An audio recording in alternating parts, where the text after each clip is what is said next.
பொதிகை தொலைக்காட்சி நேயர்களுக்கு அன்பு வணக்கம். இரவும் பகலும் இயங்கிக் கொண்டிருக்கும் இயற்கையைப் போல், தூக்கமில்லாமல் ஓடிக்கொண்டிருக்கும் நதியைப் போல், அசராமல் சுழலும் பூமி பந்து போல், அரை நூற்றாண்டு காலம் ஓய்வின்றி உறக்கமின்றி தமிழ் ரசிகர்களை சந்தோஷமாக வைத்திருந்தவர் நாகேஷ். ஒரு மனிதனை அளவைப்பது சுலபம். உலக வரலாற்றில் எத்தனையோ சர்வாதிகாரிகள் அடக்குமுறைகளால் அதை நிகழ்த்தியிருக்கிறார்கள். ஆனால் ஒருவரை புன்னகைக்க வைப்பதே மிகச் சிரமம். நாகேஷோ கோடிக்கணக்கான ரசிகர்களை வாய்விட்டு சிரிக்க வைத்திருக்கிறார். காமெடியனாக கண்ணுக்கு தெரிந்தாலும் உள்ளுக்குள் தத்துவ ஞானம் நிறைந்த மனிதராய் வாழ்க்கை கடந்தது. அவரது நகைச்சுவை ஒருபோதும் உணர்ச்சியை தட்டியதில்லை. அதில் உணர்வுகளை மீட்டும் உன்னதம் மட்டுமே இருந்தது. அவரது நகைச்சுவை கற்பனையில் உருவானது அல்ல, தனக்குள்ளும் சமூகத்திலிருந்துமே தேடி தேடி திரையில் தந்ததால்தான் அவரது கதாபாத்திரங்கள் அத்தனை யதார்த்தமாய் இருந்தன. நான் மலையில் நனைந்தபடி நடக்கவே விரும்புகிறேன், அப்போதுதான் நான் அழுவது யாருக்கும் தெரியாது என்று சார்லி சாப்ளின் சொன்னது போல் தன் கண்ணீரை மறைத்து கொண்ட மனிதன், மற்றவரை சிரிக்க வைத்த சிறந்த கலைஞன். காலம் நமக்கு சேமித்து வைத்திருக்கும் கலை பொக்கிஷம். அரை நூற்றாண்டு உழைப்பில் பல நூற்றாண்டுக்கான புகழை அறுவடை செய்தவர் நாகேஷ். அழகு மட்டுமே ஆராதிக்கப்படும் திரையுலகில் தனக்கென ஒரு தனி இடத்தை உருவாக்கி கொண்ட ஆச்சரியக்குறி நாகேஷ். ஏற்றம் இறக்கம், இனிப்பு கசப்பு எல்லாம் கலந்து நிறைந்த அவரது வரலாற்றின் நிறைவு பக்கங்கள் நிறைவாய் இன்றும் மலர்கிறது.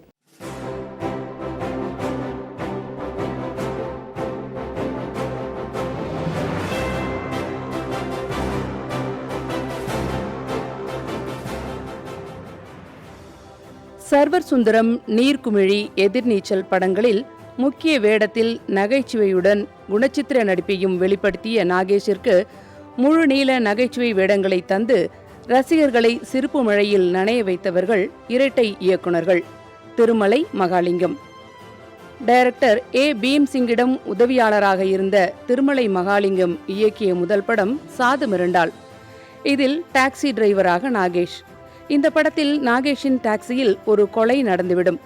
கொலை நடந்ததோ கொல்லப்பட்டவரின் சடலம் தனது டாக்ஸியில் இருப்பதோ நாகேஷுக்கு தெரியாது. அந்த டாக்ஸியில் பலர் ஏறி இறங்குவார்கள். பிணத்தை பார்த்து பயந்து ஓடுவார்கள். அப்போதும் அவருக்கு எதுவும் தெரியாது.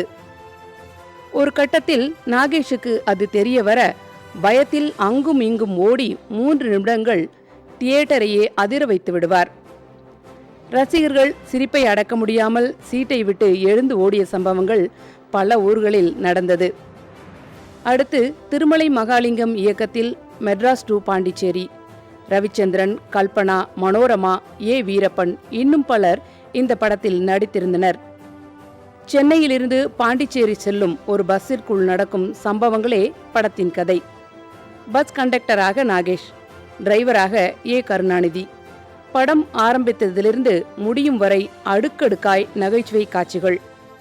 ரசிகர்கள் சிரித்து கொண்டாடி படத்தை மிகப்பெரிய வெற்றி பெற வைத்தனர். இந்த படத்தில் மனோரமா ஏ வீரப்பனுக்கு ஜோடியாக நடித்திருந்தார். மெட்ராஸ் டு பாண்டிச்சேரி இந்தியில் பாம்பே டு கோவா என்ற பெயரில் படமானது. அதில் பஸ் கண்டக்டராக இந்தி காமெடி நடிகர் மெஹ்மூத். மெட்ராஸ் டு பாண்டிச்சேரி படத்தை பார்த்த மெஹ்மூத் நாகேஷ் காலை தொட்டு வணங்கி, அருமையான நடிப்பு, இந்த அளவுக்கு என்னால் பண்ண முடியாது, ட்ரை பண்றேன் என்று சொன்னபோது இந்தியில் பிரபல காமெடி நடிகரான மெஹ்மூத் பாராட்டை தன் நடிப்புக்கு கிடைத்த அங்கீகாரமாக ஏற்று நாகேஷ் மகிழ்ந்தார். மெட்ராஸ் டு பாண்டிச்சேரி படத்தில் ஹீரோ ரவிச்சந்திரன் நடித்த வேடத்தில் இந்தியில் அமிதாப் பச்சன் நடித்திருந்தார்.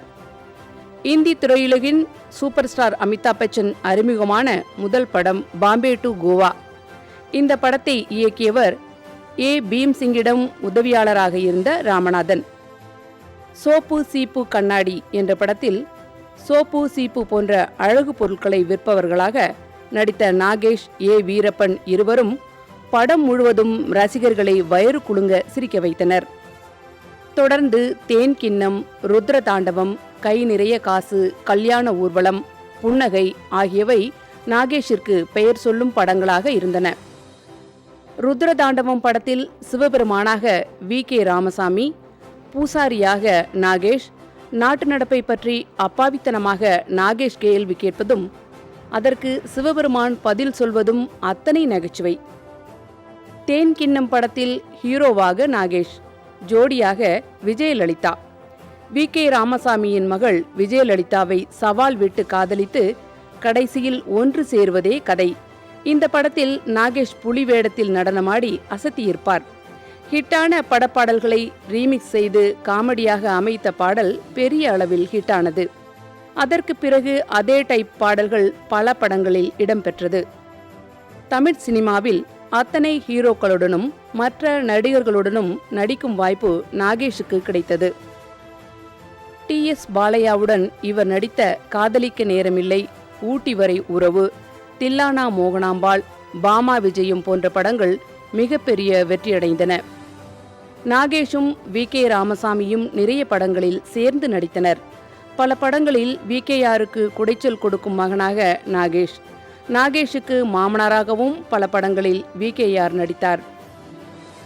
குடியிருந்த கோயில் படத்தில் வி.கே. ராமசாமியின் மகனாக நடித்திருக்கும் நாகேஷ் கிழவி வேடத்தில் வந்து பேங்கராக இருக்கும் வி.கே. ராமசாமியிடம் துப்பாக்கியை காட்டி மிரட்டி பணத்தை வாங்கி செல்லும் காட்சிக்கு இன்றும் ரசிகர்களிடம் பெரிய வரவேற்பிருக்கிறது.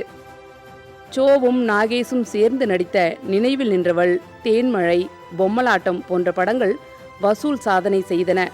சோ வசனம் எழுதிய இந்த படங்களில் நகைச்சுவையும் இருவரது பெர்ஃபார்மன்ஸும் ரசிகர்களுக்கு மிகவும் பிடித்திருந்தது. நாகேஷுக்கு பிறகு அதிக படங்களில் காமெடி நடிகராக வலம் வந்த சுருளிராஜனும் நாகேஷுடன் பல படங்களில் இணைந்து நடித்திருக்கிறார்.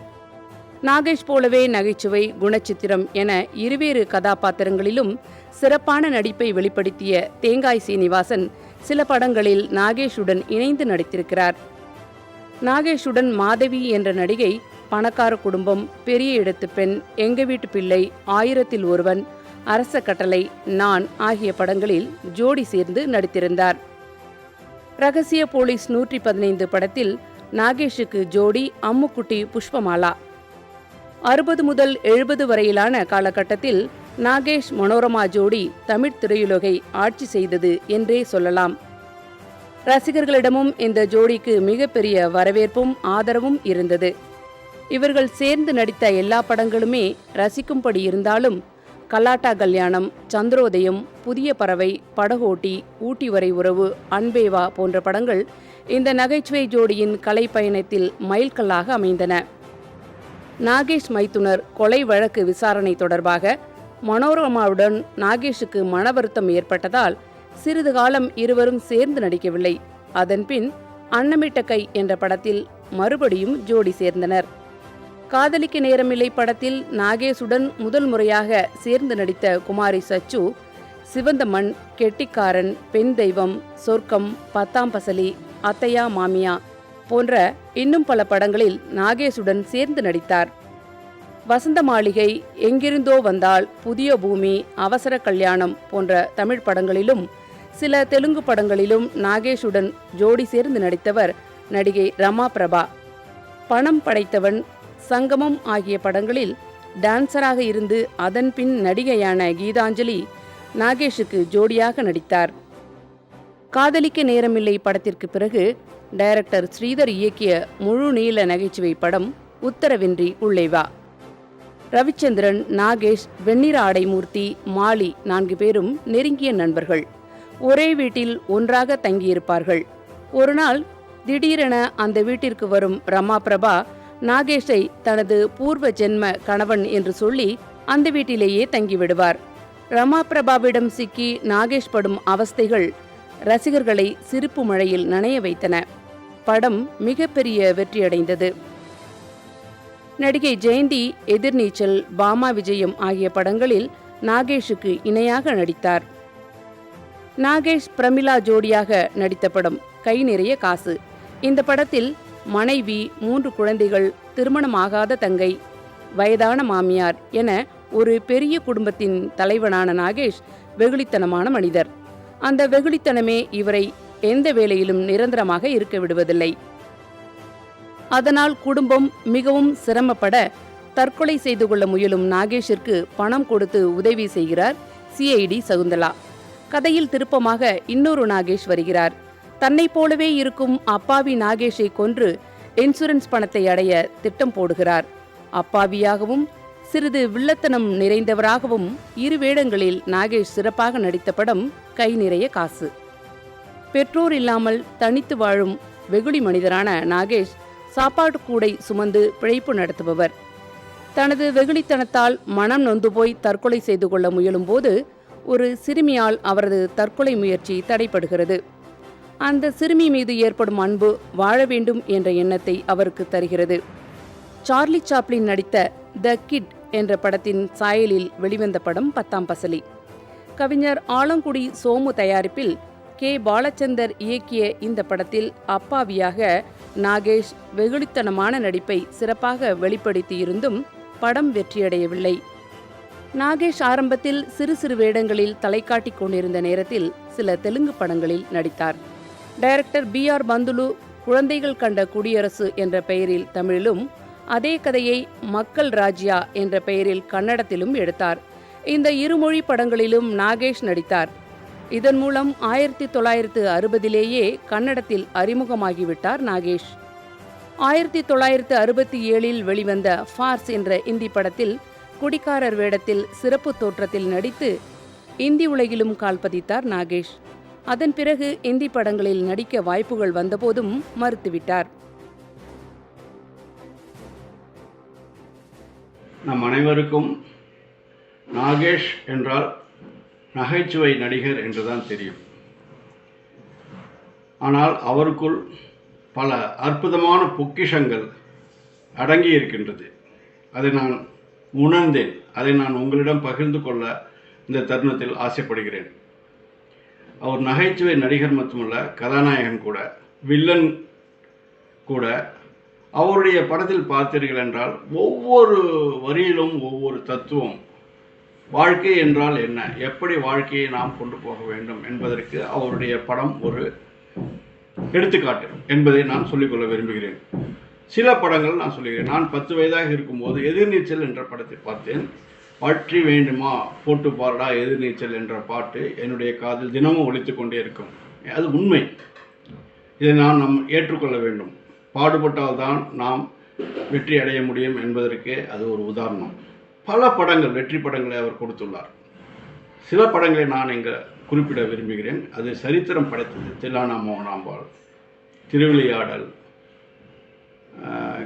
கலாட்டா கல்யாணம், பாமா விஜயம், அற்புதமான படங்கள். நாம் அந்த படங்களை பொழுதுபோக்காக பார்க்காமல் அவர் சொல்லிய தத்துவங்களை நமக்காக கொடுத்துவிட்டு சென்ற பொக்கிஷங்கள் அனைத்தையும் நாம் வாழ்க்கையில் கடைபிடித்தால் நம்முடைய வாழ்க்கை மிகவும் மிகவும் ரொம்ப உச்சக்கட்டத்தை நாம் அடையலாம் என்பதை ஆணித்தரமாக நான் இங்கே பகிர்ந்து கொள்ள விரும்புகிறேன். மேலும் நம்முடைய தமிழில் ஒரு பழமொழி உண்டு, முகத்தை பார்க்காதே அகத்தை பார் என்று. அதற்கு ஒரு நாகேஷ் எடுத்துக்காட்டு. அவருடைய முகம் என்பது அம்மை குத்தியது போல் சுமாரான முகம்தான். இருந்தாலும் அவர் எவ்வளவு சாதனை படைத்தார் என்பதை நாம் அறிந்து கொள்ள வேண்டும். அந்த காலத்தில் நடிகர்களுக்கு சுதந்திரம் இருந்தது. சீன் இது என்று சொல்லிவிட்டால் தரப்படுகின்ற வசனத்தை கூட்டியோ குறைத்தோ அவரவர் பாணியில் நடிப்பார்கள். ஒரு படத்தில் அம்மா இறந்து போனதும் வீட்டில் இருப்பவர்கள் துக்கத்தை வெளிப்படுத்துவது போல் ஒரு காட்சியை எடுத்துக்கொண்டிருக்கிறார்கள். Sivaji, M.R. Radha, T.S. Balaiah, S.V. Ranga Rao 4 பேரும் அந்த காட்சியில் இருந்தனர். முதலிலேயே சிவாஜிக்குரிய காட்சிகள் எடுக்கப்பட்டது. அம்மா என்று தனக்கே உரிய பாணியில் அழைத்து வசனத்தை ஆரம்பித்த சிவாஜி அடுத்த சில நிமிடங்களில் தனக்குண்டான 1.5 பக்க வசனங்களை அற்புதமான குரல் ஏற்றத்தாழ்வுடன் உணர்ச்சி பொங்க நடித்து முடித்தார். அடுத்து உள்ளே போன M.R. ராதா கேமராமேனிடம், கேமராவை க்ளோஸ்அப்ல வை, அப்பதான் ஜனங்க கிட்ட போய் பேசுற மாதிரி இருக்கும் என்றவர் வசனம் பேச ஆரம்பித்தார். அம்மா என்னடா அம்மா, உன் அம்மா மட்டும் என்ன 18 மாசமா வயத்துல சுமந்து பெத்தா, ரொம்ப தான் டிராமா காட்டுறியே என அவருக்கே உரிய பாணியில் சிவாஜியின் ஸ்டைலுக்கு நேர் எதிராக பேசி அசத்தி விட்டார்.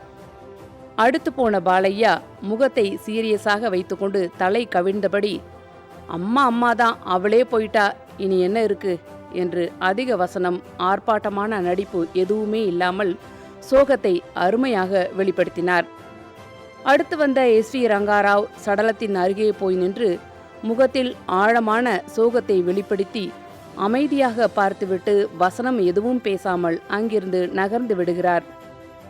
4 ஜாம்பவான்கள் ஒரே காட்சியில் 4 விதமாக நடித்ததை பார்த்த நாகேஷ், இப்படிப்பட்டவர்களுடன் சேர்ந்து நடிக்கும் வாய்ப்பு தனக்கு கிடைத்ததை நினைத்து பெருமைப்பட்டார். அவர்களைப் போல நாமும் ஏதாவது புதிதாக செய்ய வேண்டும், அப்போதுதான் மக்கள் தன்னை கவனிப்பார்கள் என்று முடிவு செய்ததாக பேட்டி ஒன்றில் நாகேஷ் கூறியிருந்தார். மற்ற கலைஞர்களின் திறமையை மதித்து அவர்களிடம் மரியாதை செலுத்திய ஒரு மகத்தான கலைஞர் நாகேஷ். ஏழ்மையான நிலையில் இருக்கும் ஒரு பள்ளி ஆசிரியர் தனது மகளுக்கு திருமணம் செய்து வைக்க உதவி கேட்டு தன்னிடம் படித்த மாணவர்களை தேடிப் போகிறார். ஒரு மாணவன் நேர்மையான போலீஸ் அதிகாரி, ஒருவன் நேர்மை குறைந்த அரசியல்வாதி, ஒரு மாணவன் கொள்ளைக்காரனாகவும் கொலைக்காரனாகவும் இருக்கிறான். எதிர்பார்த்த பணம் கிடைக்காமல் மனம் சோர்ந்து ஊர் திரும்புகிறார் ஆசிரியர். கடைசியில் அவரது மாணவர்கள் ஒன்று சேர்ந்து திருமணத்தை நடத்தி வைக்கின்றனர். இது 1980 வெளிவந்த எங்கள் வாத்தியார் திரைப்படத்தின் கதை. மாணவர்களாக ஸ்ரீகாந்த், தேங்காய் சீனிவாசன், சுருளிராஜன், ஜெயமாலினி நடித்த இந்த படத்தில் ஏழை வாத்தியாராக நாகேஷ் மகளுக்கு திருமணம் செய்து வைக்க முடியாத இயலாமையையும் மாணவர்களிடம் செலுத்தும் பாசத்தையும் அழகான நடிப்பால் வெளிப்படுத்தி அனைவரையும் நெகிழ வைத்தார். 70களின் இறுதியில் உடல்நல பாதிப்பால் நாகேஷ் மருத்துவமனையில் அனுமதிக்கப்பட்டார்.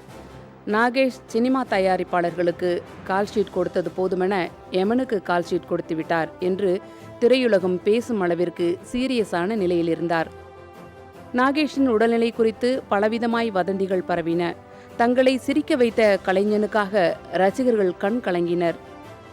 தயாரிப்பாளர் சாண்டோ சின்னப்பா தேவர் தினமும் ஆஸ்பத்திரிக்கு வந்து நாகேஷை பார்ப்பார். நாகேஷின் நெற்றியில் திருநீறு பூசி, அப்பன் முருகன் உன்னை காப்பாத்திடுவான், பயப்படாதே என்று சொல்லுவார். தீவிர சிகிச்சை அளித்தும் உடல்நிலையில் முன்னேற்றம் இல்லாததால் அமெரிக்காவிலிருந்து ஒரு குறிப்பிட்ட மருந்தை வரவழைத்து நாகேஷுக்கு ஊசி போட்டால் பிழைப்பதற்கு வாய்ப்பு உள்ளது என டாக்டர்கள் சொல்ல, நடிகரும் தயாரிப்பாளருமான கே. பாலாஜி தனது நண்பனுக்கு உதவ முன்வந்தார். அமெரிக்காவிலிருந்து தனது நண்பருக்கு தகவல் தந்து விமான பைலட்டிடமாவது கொடுத்து மருந்தை உடனடியாக சென்னைக்கு அனுப்ப சொல்ல, சரியான நேரத்தில் மருந்து வந்து சேர்ந்ததால் நாகேஷ் பூரண நலத்துடன் வீடு திரும்பினார். தயாரிப்பாளர் MMA சின்னப்பதேவர் படம் டைரக்ட் செய்ய சொன்னபோது மறுத்த நாகேஷ் 1985 வெளிவந்த பார்த்த ஞாபகம் இல்லையோ என்ற படத்தை இயக்கினார். இவரது மகன் ஆனந்தபாபுதான் ஹீரோ. நாகேஷ் டைரக்ட் செய்த ஒரே படம் இதுதான். அபூர்வ ராகங்கள் படப்பிடிப்பில் முதல் முறை ரஜினியை பார்த்தபோது, இவர் வழக்கமான புதுமுகம் கிடையாது, இவருக்குள்ளே ஏதோ ஒன்று இருக்கிறது, இவருக்கு சினிமாவில் பிரகாசமான எதிர்காலம் இருக்கிறது என்று நினைத்த நாகேஷ் கே. பாலச்சந்தரிடம் அதை சொன்னபோது, ஆமா, அதனால தான் இந்த கேரக்டரில் நடிக்க வச்சிருக்கேன் என்றார் பாலச்சந்தர். அதன் பிறகு ரஜினியுடன் இணைந்து படிக்காதவன், மாவீரன் படங்களில் நடித்த நாகேஷ் சூப்பர் ஸ்டார் ரஜினி நடித்த தில்லுமுள்ளு படத்தில் நடிகர் நாகேஷாகவே நடித்திருந்தார். ரஜினிக்கு அவ்வப்போது ஐடியா, மீசை, ஜிப்பா கொடுப்பவராக அசத்தியிருப்பார். மணிரத்னம் இயக்கத்தில் ரஜினிகாந்த், மம்மூட்டி இணைந்து நடித்த தளபதி படத்தில் மம்மூட்டியின் மேனேஜர் பந்துலுவாக நாகேஷ் நடித்தார். நகைச்சுவை நடிகராக சோகமயமான கேரக்டரில் நடிக்கும் குணச்சித்திர நடிகராக இருந்த நாகேஷை முதலாக வில்லன் வேடம் போட வைத்தது அபூர்வ சகோதரர்கள் திரைப்படம். திரையில் தோன்றினாலே எல்லோரையும் சிரிக்க வைக்கிற நகைச்சுவை நடிகரான நாகேஷை வில்லன் வேடத்தில் ஏற்றுக்கொள்வார்களா என்ற அச்சம் எல்லோருக்குமே இருந்தது. தங்கள் சமூக விரோத செயல்களுக்கு இடையூறாக இருக்கும் போலீஸ் இன்ஸ்பெக்டரை கொன்று, கர்ப்பிணியாக இருக்கும் இன்ஸ்பெக்டரின் மனைவி வாயில் விஷத்தை ஊற்றி அவளையும் கொல்ல முயலும் வில்லத்தனமான கேரக்டரில் நாகேஷ் ஒரு புதிய பரிமாணத்தில் நடிப்பை வெளிப்படுத்தினார். அதுவரை தன்னை பார்த்தாலே சிரிக்கும் தமிழ் ரசிகர்களை அபூர்வ சகோதரர்கள் படத்தில் தன்னை பார்த்து அச்சப்பட வைத்தார் நாகேஷ். நாகேஷை மகத்தான கலைஞனாய் அடையாளம் காட்டியது அபூர்வ சகோதரர்கள். ரசிகர்களால் மறக்க முடியாத அக்கவுண்டன்ட் அவினாசி கேரக்டரில் நாகேஷ் நடித்த படம் மைக்கேல் மதன காமராஜன். 5 பெண்களுக்கு அப்பாவாக கையாடல் செய்த கம்பெனி பணத்தை திருப்பி கொடுக்க இயலாதவராக மெலிதான நகைச்சுவை கலந்த இயல்பான நடிப்புடன் நம்மை ரசிக்க வைத்தார் நாகேஷ். நம்மவர் படத்தில் பிருந்தாவுக்கு அப்பாவாக நாகேஷ் ஏற்று நடித்த கேரக்டர் நெஞ்சில் நிரந்தரமாய் உறைந்து போன ஒன்று. மகள் இறந்து போனது தெரிந்ததும் வழக்கமான சினிமா பாணியில் கதறி அழாமல் வேகமாய் வீட்டுக்குள் ஓடி போர்த்தப்பட்டிருக்கும் வெள்ளை துணியை விலக்கி முகத்தை பார்த்த பின்பும் அழாமல் அதிர்ச்சியை மட்டும் வெளிப்படுத்தி தரையில் வைக்கப்பட்டிருந்த மகளின் தலைக்கு தலையணை எடுத்து வைத்துவிட்டு வார்த்தை தெளிவின்றி குறைவாக பேசுவார். மகளின் சிதைக்கு தீமூட்டிய பின் எல்லோரையும் விட்டு விலகி தனியே சென்று ஒரு குழந்தையை தூக்கி கொஞ்சுவது போல் கைகோர்த்து விளையாடுவது போல் பித்தி பிடித்த மனநிலையை வெளிப்படுத்தி கடைசியில் உடைந்து போய் மொத்த அழுகையையும் வெளிப்படுத்தும் போது நாகேஷ் ஒரு உலகத்தரமிக்க கலைஞன் என்பது நமக்கு பெருமையை தரும். நம்மவர் நாகேஷுக்கு முதல் முறையாக சிறந்த துணை நடிகருக்கான தேசிய விருதை பெற்றுத் தந்தது. அதோடு தமிழக அரசின் சிறப்பு விருதும் நாகேஷிற்கு வழங்கப்பட்டது. நாகேஷ் என்றால் பேச்சு, உடலை ரப்பராய் வளைத்து செய்யும் குறும்புகள், அனைவரையும் ரசிக்க வைக்கும் உடல் மொழி, இது மட்டுமே தனது அடையாளம் அல்ல. எதுவுமே செய்யாமல் உயிரற்ற பிணமாகவும் தன்னால் நடிக்க முடியும் என்பதை நிரூபித்த படம் மகளிர் மட்டும். உடலை சிறிதும் அசைக்காமல் பிணமாக நடித்தே 20 நிமிடம் ரசிகர்களை சிரிக்க வைக்க நாகேஷால் மட்டுமே முடியும். 2000ஆம் ஆண்டு நாகேஷிற்கு 3ஆம் 4ஆம் தலைமுறை நாயகர்களுடன் சேர்ந்து நடிக்கும் வாய்ப்பை தந்தது. ஆக்ஷன் கிங் அர்ஜுனுக்கு அப்பாவாக ரிதம் படத்திலும், மாதவனுக்கு தாத்தாவாக மின்னலை படத்திலும், முரளியுடன் தேசிய கீதம் படத்திலும், பூவெல்லாம் முன்வாசம் படத்தில் அஜித்துக்கு தாத்தாவாகவும், போஸ் படத்தில் ஸ்ரீகாந்துக்கு தாத்தாவாகவும், பொறி படத்தில் ஜீவாவுக்கு தந்தையாகவும், விஜய் நடித்த பூவே உனக்காக படத்தில் தாத்தா ஸ்டீஃபனாகவும், காதல் கொண்டேன் படத்தில் பாதிரியாராகவும் நாகேஷ் நடித்திருந்தார். பஞ்சதந்திரம் படத்தில் 5 இளைஞர்களுடன் அவர்களுக்கு இணையாக 6வது இளைஞராக நாகேஷ் கலக்கியிருப்பார். வசூல் ராஜா MBBS படத்தில் மகன் உண்மையான டாக்டர் இல்லை என தெரிந்ததும் கலங்கும் இடம் பார்ப்பவரையும் கலங்க வைக்கும். இம்சை அரசன் 23ஆம் புலிகேசி படத்தில் மாமன்னர் மொக்கையப்பராக சிறப்பான தோற்றத்தில் நடித்திருந்தார். 2008ஆம் ஆண்டு வெளிவந்த தசாவதாரம் இவரது கடைசி படம். இதில் முஸ்லிம் பெரியவராக நாகேஷ், ஜோடியாக KR விஜயா. படத்தில் நடித்து முடித்தபின் ஒரு நல்ல படத்தில் நல்ல கேரக்டரில் நடித்தது மனதுக்கு நிறைவாக இருக்கிறது என்று மகிழ்ச்சியோடு சொன்னார். ஏற்கனவே 2 முறை உயிர் போராட்டம் நடத்தி மீண்டு வந்த நாகேஷ் 3வது முறையாக உடல்நல குறைவால் மருத்துவமனையில் சேர்க்கப்பட்டார். 2 முறை தோற்றுப்போன யமன் இந்த முறை வெற்றி பெற்றான். 2009ஆம் ஆண்டு ஜனவரி 31ஆம் தேதி 40 ஆண்டுகளுக்கும் மேலாக நில்லாது ஓடிய ஜீவநதி நின்று போனது. ரசிகர்களின் கண்ணீர் நதி அணை கடந்த வெள்ளமாய் வழிந்தது.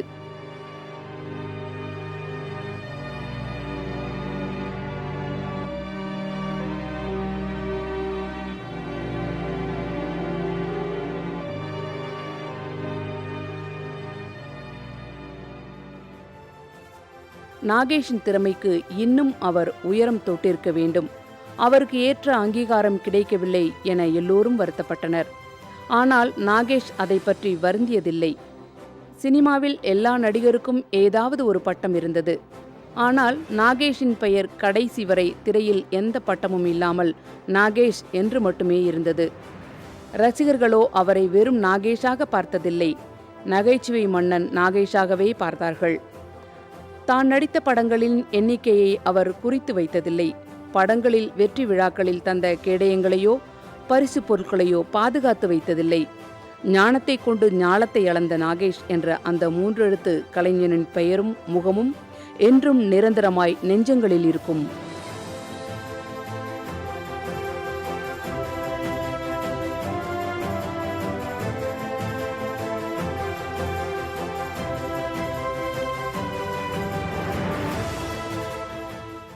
நாகேஷ் இது வெறும் பெயர் அல்ல, தமிழ் சினிமாவின் பெருமை.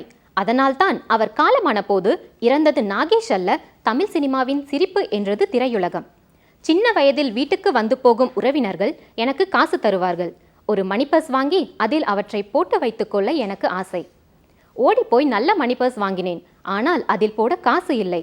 இருந்த காசுக்குத்தான் பர்ஸ் வாங்கிவிட்டேனே. வாழ்க்கையில் நிதியை தேடும் முயற்சியில் நிம்மதியை இழந்தேன். பெரிய வீடு வாங்கினேன். வெளிநாட்டுக்கார் வாங்கி வீட்டு வாசலில் நிறுத்தினேன். நினைத்த பொருளையெல்லாம் என்ன விலை என்றாலும் வாங்கி குவித்தேன். ஆனால் நிம்மதி என்ன விலை? எங்கே விற்கப்படுகிறது?